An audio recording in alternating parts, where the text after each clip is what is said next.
그거는 어디를 수리해야 하는 건가요? 예, 요거는 손님이 가지고 오셨는데 모터가 작동이 안 된다고 이게 들어오신 수리건이 되겠습니다. 아마 모터가 문제가 바퀴가 안 들어간다면은 뭐 크게 세 가지 문제가 될 수 있고 배터리에 문제가 될 수도 있고 안에 이제 안쪽에 있는 컨트롤러 그다음에 모터 쪽에 문제가 될 수 있는 일단 이 안쪽 내부에 있는 전기 배선들을 다 봐야 알 수가 있기 때문에 일단 분해를 한번 해보겠습니다.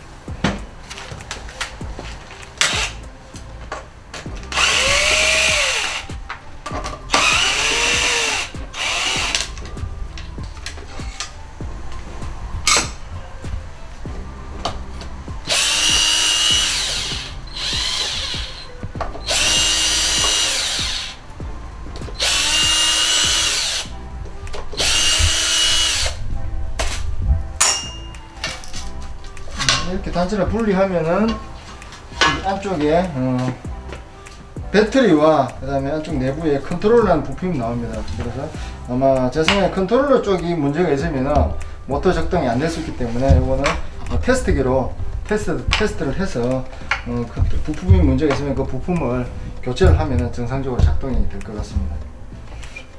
특히나 조심하셔야 될 부분은 배터리 같은 경우는 전압이 한 52V 나오기 때문에 반드시 장갑을 끼시고 합선이 감전이 되지 않도록 이렇게 주의를 하셔야 되고 배터리는 절대 이렇게 개봉을 하셔가지고 볼 수는 있지만 뭐 전문가 아니서 일반인들이 분해를 한다든지 이렇게 하면은 큰일 나게 되십니다. 아시겠지만 배터리는 한번 뭐 과충전, 가방전 또 이렇게 잘못 분해하게 되면 폭발의 위험성이 있기 때문에 반드시 일반 우리 전문가 아니신 분들은 절대로 배터리를 직접 만지고 이런 행위는 해서는 안 되겠습니다.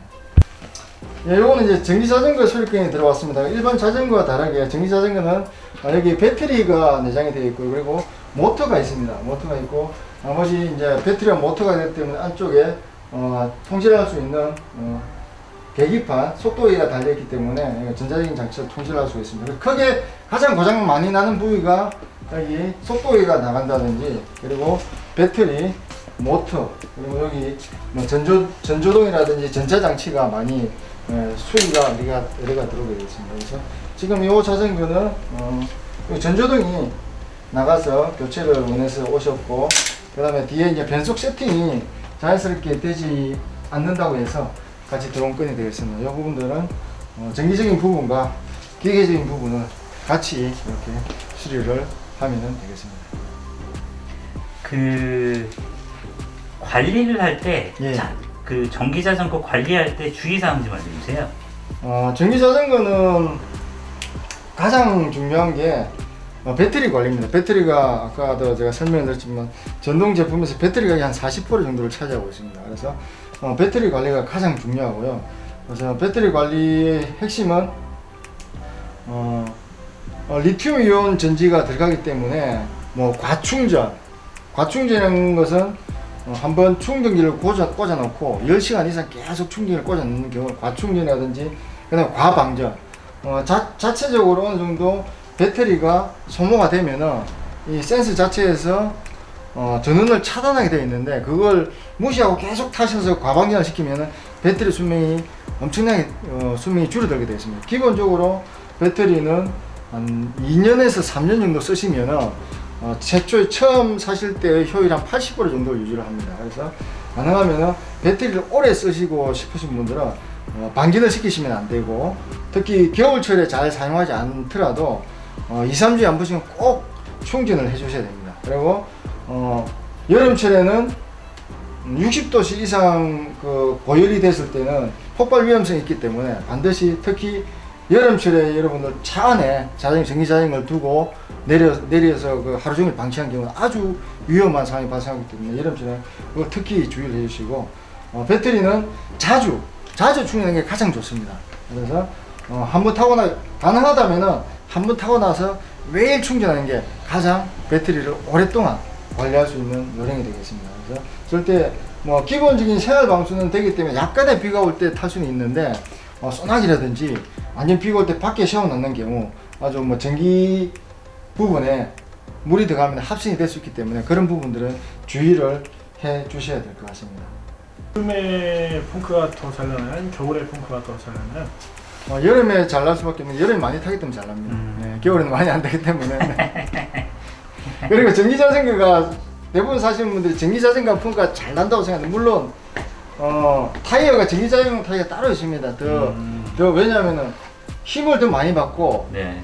더 많이 타게 되고 마찰력이 더 세기 때문에 무게 자체도 일반 자전거 2배나 보통 일반 자전거는 한 10kg 내외짜리도 있습니다. 근데 전기자전거 기본적으로 20kg 내외입니다. 왜? 모터와 배터리 그다음에 전기 부품들이 더 들어가야 되기 때문에 그래서 무게도 있고 하기 때문에 전기자전거는 펑크가 훨씬 더 일반 자전거보다는 많이 날 수밖에 없습니다. 그래서 가장 중요한 것은 공기압 체크를 하셔야 됩니다. 바람이 없는 상태에서 이렇게 타시다 보면은 펑크 날 확률이 높기 때문에 공기압을 보통 타이어 옆면에 보면은 공기압 적정 공기압이 다 적혀 있습니다.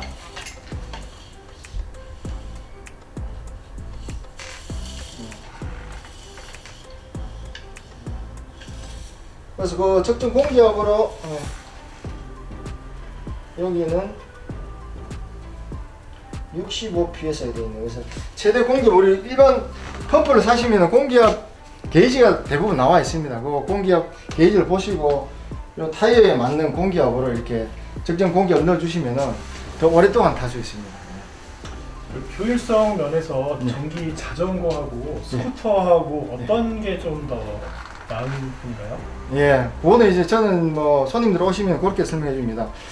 5km 내외 정도면은 스쿠터가 훨씬 더 편하게 탈 수가 있습니다. 근데 10km 이상 장거리를 타시는 분이라면은 전기자전거가 훨씬 더 효율성이 높다고 생각하십니다. 왜 그렇죠? 일단 배터리 용량 자체가 전기자전거는 100km 이상 갈 수 있습니다. 왜? 내가 페달을 밟기 때문에 훨씬 더 오랫동안 갈 수 있는데 전동 스쿠터라든지 킥보드는 전기의 힘으로만 가기 때문에 짧은 거는 30km, 길어도 40km 정도밖에 못 갑니다. 그래서 말이 40km지 우리 자동차 연비하고 비슷합니다. 60km 되는 사람이 평지에서 바람 안 불 때 1단으로 정속 주행을 했을 때 30km, 40km 가는 것이 실제 주행 여건은 언덕도 있고 체중이 많이 나가고 그 다음에 속도도 내잖아요. 1단은 보통 안 달리지 않아요. 3단으로 속도를 내시면은 그 주행 거리는 한 70% 정도밖에 안 됩니다.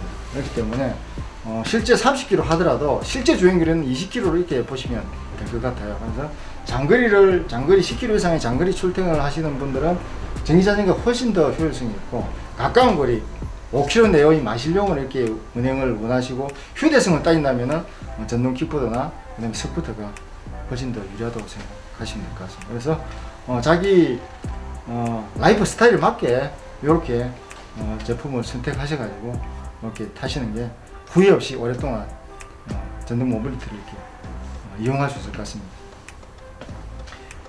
더 수익 자체가 더 전동이 많죠? 수익 자체요? 네, 수익이 높잖아요. 예, 맞습니다. 일반 자전거는 사실 고장날 게 별로 없습니다. 펑크 나지 않는 이상 여러분들 사보셨지만 옛날에 신문 보고 새 자전거도 거의 펑크 안 나면 거의 고장 안 납니다. 10년 이상 타도 거의 고장 안 납니다.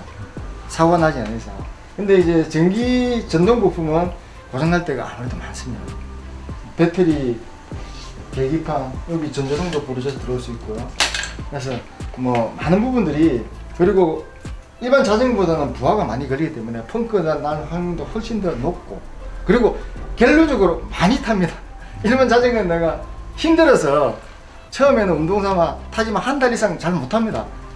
힘들어서. 근데 일반 전기 자전거는 타면 탈수록 재미가 있기 때문에 더 멀리 더 오랫동안 그리고 여름에도 덥더라도 일반 자전거는 더워서 못하죠. 아침에 출근하는데 양복 입고 탈 수 있습니까? 샤워해야 되는데. 근데 전기 자전거는 된다는 거죠. 땀 안 흘리고 출근할 수 있고 저녁에 전기 모드를 끄면은 내가 그냥 일반 자전거로 운동 삼아 물론 일반 자전거보다 더 힘듭니다. 제대로 운동하는 거죠. 그래서 오전에는 출근할 때는 전기로 가시고 퇴근할 때는 운동 삼아 일반 자전거로 전원 모드를 끄고 오시면은 이중으로 이렇게 활용할 수 있기 때문에 전기 자전거가 훨씬 더 많이 이용하게 됩니다. 그래서 고장비도 훨씬 높습니다. 사용을 많이 하기 때문에. 예. 그래서 뭐 당연히 거기 들어가는 부품값이 이런 그 마진율도 일반 자전거보다는 사실 일반 자전거 뭐 변수 세팅 교환하지 않는 이상 내가 판 자전거는 돈 안 받습니다. 부품을 교환했는데 세팅 물론 기술적인 노력이 들어가겠지만 그걸 돈 달라고 하기는 아직 대한민국 정서상 대부분 사람들이 자전거는 그냥 여기 와서 부품이 안 되면 공짜로 해준 걸 다 알고 있습니다. 인식 자체가. 근데 전기 같은 경우는 일단 작동이 안 되잖아요. 멈춰버리잖아요. 그 무조건 멈춰버리기 때문에 시각적으로 바로 표가 나는 거죠. 일반 자전거 조금 소리가 나도 탈 수 있겠지만 전기 자전거는 아예 작동이 안 되기 때문에 탈 수가 없는 거죠. 그렇기 때문에 오면은 우리 부품들 가격 자체가 조금 뭐 단가가 있기 때문에 기본적으로 5만에서 10만 이상 이렇게 수리 비용이 이렇게 나가고 있습니다.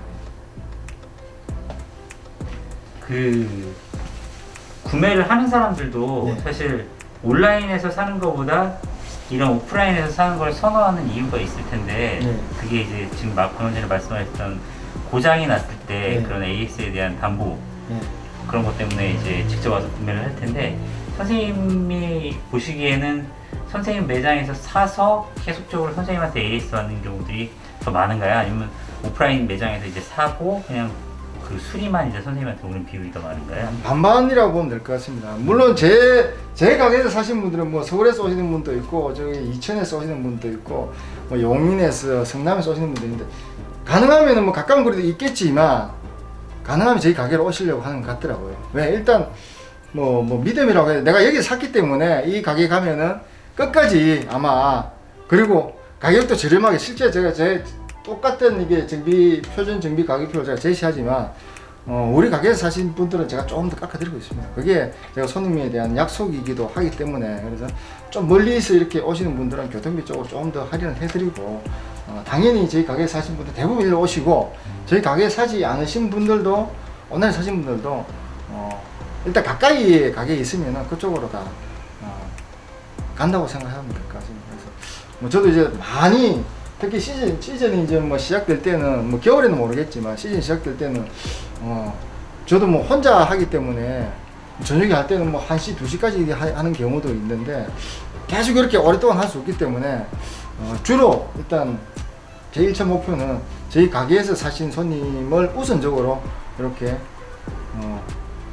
그분 거는 끝까지 제가 책임지고 이렇게 다 완벽하게 수리를 해주려고 그렇게 해드릴 수 있고 그리고 오프라인 사시면 좋은 게 기본적으로 워런티 기간이 한 6개월 정도 있습니다. 배터리라든지 전기에 관련된 것은 소모품 제외하고 그래서 배터리, 충전기, 모터 이런 부분에 대해서는 6개월 동안 무상으로 고객 과실이 아니서 무상으로 수리가 되기 때문에 그걸 이제 온라인으로 구매를 하셨다면은 저한테 오는 게 미안하겠죠.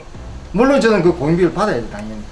근데 저한테 사신 고객분은 뭐 공인비 없이 어차피 부품이야 저도 본사 청구하면 무상으로 워런티 기간 내내 무상으로 받기 때문에 그래서 뭐 고객분들 그런 부분 AS 때문에 결국은 오프라인 가게를 더 많이 찾지 않나 그렇게 생각하고 있습니다. 선생님 보시기에 이 사업은 코로나에 영향을 받았다고 생각하세요? 아니면 받지 않았다고 생각하세요? 예, 저는 이제 작년에 오픈을 코로나가 시작될 때 오픈을 해서 뭐 그 전년도하고 비교 자체를 할 수가 없어서 저는 뭐 느낄 수가 없었는데 제 주위에 뭐 여기 사장님들 얘기를 들어보면은 뭐 그나마 요 전동 모빌리티 산업 특히 자전거 요런 산업은 그나마 영향을 덜 받는다고 이렇게 얘기를 듣고 일부 매장에서는 매출이 뭐 그 전년보다 더 늘어서 저 어디야 우리 저 재난지원금도 받지 못한 그런 매장도 있다고 이렇게 얘기를 들었습니다. 그래서 왜냐하면은 저도 뭐 제 생각으로 대부분의 이런 뭐 언론에서 얘기하는 부분도 마찬가지겠지만 지금 코로나로 인해서 뭐 대중교통 이용을 꺼리게 되고 그 다음에 실내에서 운동을 요즘 거의 못하지 않습니까? 하지만 요 전동 제품은 1인 교통수단이기 때문에 가까운 거리는 충분히 킥보드라든지 스쿠터를 통해서 출퇴근이 가능하고 그리고 자전거는 혼자서 언제든지 내가 운동도 할 수 있고 여가를 즐길 수 있고 교통수단으로서도 할 수 있기 때문에 아마 코로나로 인해서 더 반사이익이 있는 산업이라고 생각을 하고 아마 이거는 앞으로도 계속 이렇게 더 많이 성장할 산업이라고 뭐 생각을 하고 있습니다. 아직까지 대한민국은 전기 자전거는 저변 확대가 많이 안 되어 있습니다. 특히 뭐 다른 유럽이라든지 잘 되어 있는 그런 나라들 같은 경우는 우리 전기차 사면은 정부에서 보조금을 주듯이 그런 선진국들은 전기 자전거에도 보조금을 줍니다. 그러니까 당연히 많이 활성화되어 있고 구매층이 많이 있을 수밖에 없고, 정책적으로 왜냐하면 자동차 한 대 굴리는 것보다 탄소 배출량이 1%밖에 안 됩니다. 그러면 얼마나 이게 교통수단으로서 아주 효율적인 수단이잖아요. 그래서 그런 선진국들에서는 대기 오염, 환경을 위해서 이렇게 정부에서 보조금까지 주면서 이렇게 하고, 그거는 아마 세계적인 추세인 것 같습니다. 그래서 그 추세를 이제 벗어날 수 없기 때문에 우리도 이제 대한민국도 계속 이제 자전거 또 전기 자전거법이 계속 바뀌면서 작년에는 전기 자전거가 스로틀이 있는 자전거는 아예 자전거 도로를 못 갔습니다. 그리고 킥보드도 자전거 도로를 갈 수가 없었습니다. 그래서 작년에 법이 개정돼서 작년 12월부터는 이 킥보드도 이제 자전거 도로를 자유롭게 갈 수 있고, 전기 자전거도 스로틀이 있는 파스 모드만 됐었는데 스로틀이 있는 전기 자전거도 자전거길을 자유롭게 갈 수 있기 때문에 훨씬 더 정책적으로 그 다음에 많이 보급이 될 수 있다고 생각하고, 이 산업은 아마 성장할 것 같습니다. 흔히 얘기하면 한 번도 안 타신 분들은 있지만 한 번 타본 손님은 없을 것 같아요. 한 번 타보시면은 그 재미를 느껴서 계속 아마 자동차 대신 이 전동 모빌리티를 더 많이 이용할 수 있을 것 같습니다. 정비는 뭐 정기적으로 받는 게 좋을까요? 아니면은 뭐 이상이 있을 때 한 번에 그냥 받는 게 좋을까요? 특히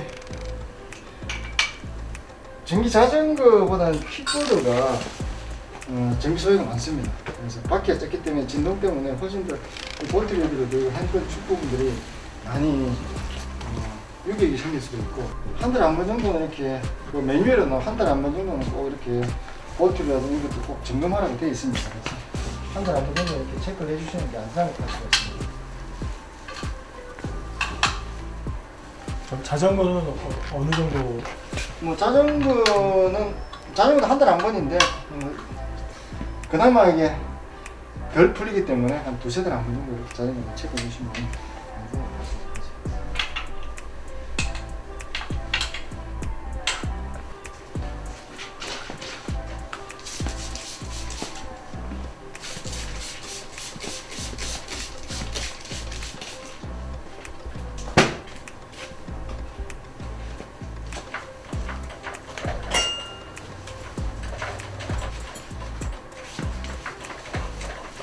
지난번에 한 번 손님 오셔가지고 킥보드 손님인데 좀 닦아달라고 하시더라고요.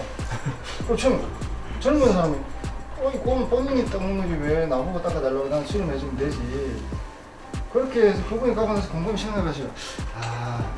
손님들이 이걸 잘 어떻게 물을 뿌려야 되는지도 모르고 어떻게 닦아야 되는지, 그리고 이건 뭐 장갑 기름기 묻히기 쉽지 않잖아요. 나는 뭐 이거 한 30주 1분만 해드리면 손님들이 기분 좋게 이렇게 갈 수 있는데 그거 뭐 해주면 얼마나 감사할까. 그리고 안전하고도 관계되면 여기 후비등 같은 부분이 먼지가 끼어서는 안 보이잖아요. 그래서 이런 부분도 조금씩 닦아주면 훨씬 더 닦았어서 기본적으로 지금 오면은 세차 서비스까지 이렇게 해드리고 있습니다. 왜냐하면 또 제가 여기만 기름짐 장갑을 만졌기 때문에 그런 부분들을 당연히 제가 닦아드려야 되는 부분이라서 세차 서비스까지 이렇게 해드리고 있습니다. 근데 거의 끝나신 건가요? 네.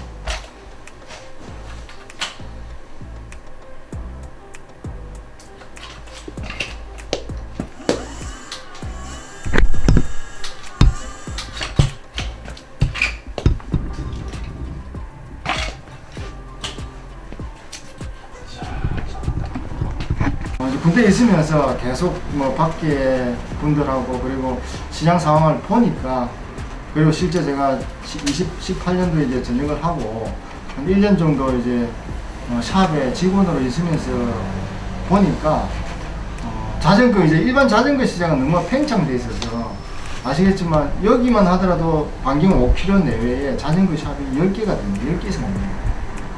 결국은 동네 장사인데 N분의 1이잖아요. 제가 여기 와서 그분들하고 다 여기 있으신 분들은 10년, 20년 하신 분들인데, 동네 장사인데 제가 여기 와서 그분들하고 경쟁하는 자체가 너무나 무의미한 거고, 사실 쉽지 않은 그런 계산이 들어서, 그리고 시장 자체가 뭐 세계적인 추세이기도 하고, 이제 자전거는 너무나 팽창되어 있는 시장이고, 이제 전동으로 이동을 할 수밖에 없는 상황이라고 생각을 했기 때문에, 그나마 아직까지는 제가 있는 광주 지역은 여기 전동 모빌리티 전문점들이 많이 없기 때문에, 제가 요 산업을 하면은 시작 단계에 같이 할 수 있으니까 충분히 경쟁력이 있다고 생각을 해서 이쪽으로 이제 방향을 약간 그걸 좀 싸게 네. 저렴한 걸로 이제 구입하고 싶어 네. 하시는 거잖아요. 네. 그래서 그런 좀 가성비가 좀 높은 제품을 구입하려면 네. 어떤 기준을 이렇게 적용해서 선택해야 되는지 이런 네. 걸 좀 그 업자 입장이 아니시고 네. 소비자 입장에서 한번 말씀해 주시겠어요? 그러니까 뭐 시장 경기가 똑같습니다. 싸고 좋은 건 없습니다. 그렇죠. 싸고 좋은 거는 절대 이 세상에 존재할 수가 없고요. 물론 직구 제품을 구입하시면 싸고 좋은 걸 살 수 있습니다. 직구 제품은 똑같은 동일한 스펙에. 하지만 문제는 AS가 안 된다는 겁니다. 이 전기 제품 아시겠지만 문제가 있으면은 수리를 해야 탈 수가 있는데, 수리가 안 되면은 탈 수가 없잖아요. 100만짜리를 내가 60만에 사더라도 결국 고물덩어리밖에. 특히 저는 버리기도 애매합니다. 배터리가 있기 때문에 함부로 또 공사에 버려도 큰일 납니다. 다 분해해가지고 이렇게 해야 되기 때문에 별도로 또 따로 배기 비용이 들어가고. 그래서 가능하면은 자기 라이프 스타일에 맞게, 그러니까 모든 것을 내가 멀리 타고 힘도 좋고 가격도 싼 건 없습니다. 그래서 자기가 정말 필요한, 내가 휴대성을 따지는지, 아니면은 멀리 탈 것을 따지는지, 아니 힘이 좋은 것을 따지는지, 디자인을 따지는지, 그에 따라서 자기 정확한 고객분들의 취향을 100%는 만족을 안 시키지만 한 70% 정도 선에서 약간 타협점을 찾아서 이렇게 고르시면은 충분히 좋은 제품을 고를 수 있을 것 같고, 가능하면은 오프라인 보는 것보다는 실제 물건을 보는 거하고 들어보시고, 물건을 실제 들면은 무겁습니다. 일반 자전거에 비해서 다들 놀랍니다. 일반 자전거 한 손을 들다가 남자분도 한 손을 못 듭니다. 왜? 최소한 20km 내외가 되기 때문에. 일반 자전거는 10km 안 되는 것도 많잖아요. 그래서 자전거 왜 이래 무거워 하는데, 그건 어쩔 수 없습니다. 그래서 실제 한번 들어보시고, 그리고 시승명도 있기 때문에 한번 실제 한번 시승도 해보시고, 왜? 한번 사시면은 이건 보통 2년 3년 쓰셔야 되잖아요. 그래서 그냥 싼 거 산다고 사신 분들은 일주일 만에 다시 오시는 분도 있습니다. 제가 보면 사장님, 저는 꼭 타실 때 언덕이 얼만큼 되는지, 얼마를 탈 것인지, 그걸 꼭 물어보고 제가 추천해 드리는데, 일부 오시는 분들은 저는 뭐 가까운 분이 타실 거고 언덕도 별로 없어요, 그냥 싼 거 주세요 사가신 분들은 결국은 그 언덕을 극복을 못해서 다시 중고로 파시고 다시 새 제품을 사시는 경우도 많기 때문에, 가능하면은 정확하게 와서 내가 타고자 하는 환경이 얼마를 탈 것이고, 언덕이 힘하고도 관계되기 때문에 오토바이 자동차는 그렇게 높은 출력이 다 각각 다릅니다. 36V, 48V, 52V, 다른 건 60V, 그리고 더 힘이 좋은 것은 듀얼, 모터가 2개 있는 거예요. 그러니까 다양하게 우리가 되기 때문에 그 라이프 스타일에 맞게 그렇게 사시는 게 후회를 하지 않을까 하고, 가장 좋은 팁은 자기가 생각했던 것보다 한 단계 높은 걸 사시는 게 후회를 하지 않아요. 우리가 자동차를 사더라도 내가 생각했던 것보다 한 단계 높게 사시면은 후회하지 않아요. 10년을 타야 되는데, 마찬가지로 이것도 한 달, 2달 탈 게 아니잖아요. 최소한 2년, 3년을 타셔야 되기 때문에 후회하지 않으면은 내가 생각했던 것보다 한 단계 높은 걸 사시는 게 정말 오랫동안 마음 스트레스 받지 않고 이렇게 탈 수 있는 팁이라고 생각합니다. 물론 이제 여기 전동 모빌리티 샵을 하는 대부분의 샵들은 아시겠지만 여러 가지, 저도 8개 브랜드를 취급하고 여러 가지 제품을 브랜드를 취급할 수밖에 없습니다. 왜? 너무나 이게 아직까지는 이게 전동 모빌리티 시장이 많이 난립되어 있는 상태입니다.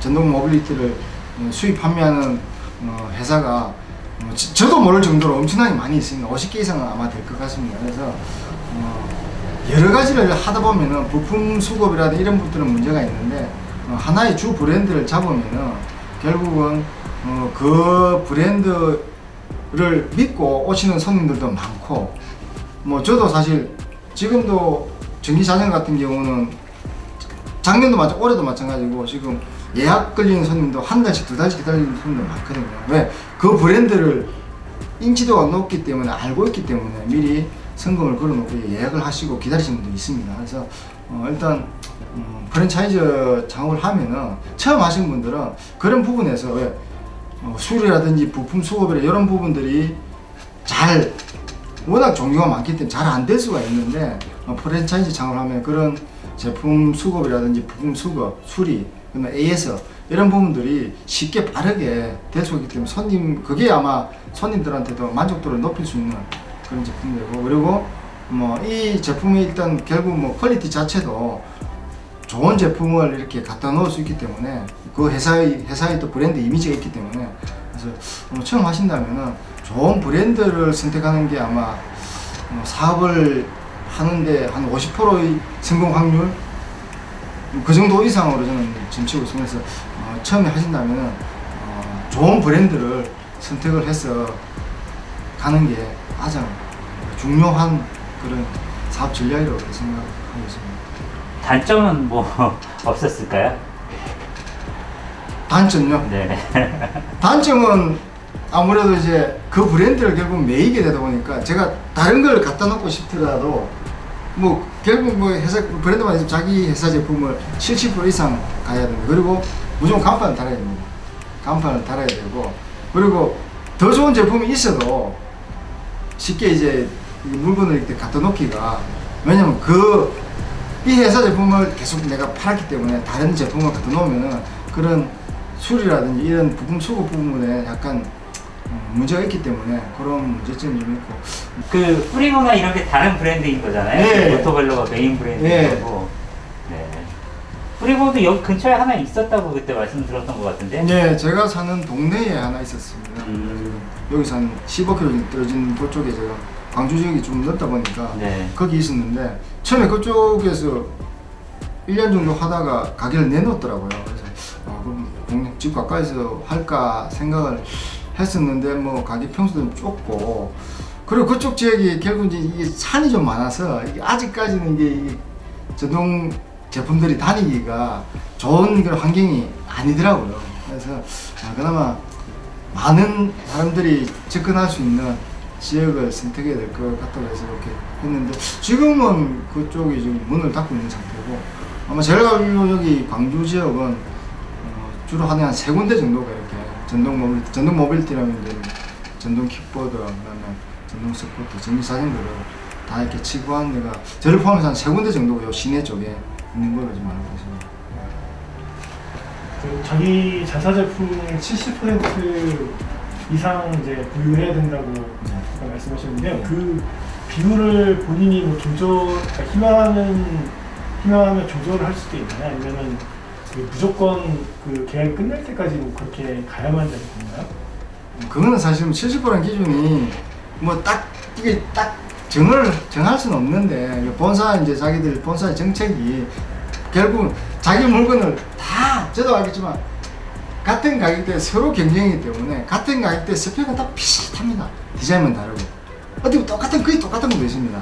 색깔만 다른 경우도 있고, 그렇기 때문에 결국은 자기 회사 제품을 더 많이 팔려고, 물건이 많이 있으면은 손님들 왔을 때 저도 당연히 그 제품을 팔아야 다시 물건을 매입을 하기 때문에 그 물건을 제가 손님한테도, 대부분 손님들한테도 그 물건을 제가 팔 수 있도록 유도를 하고 있습니다.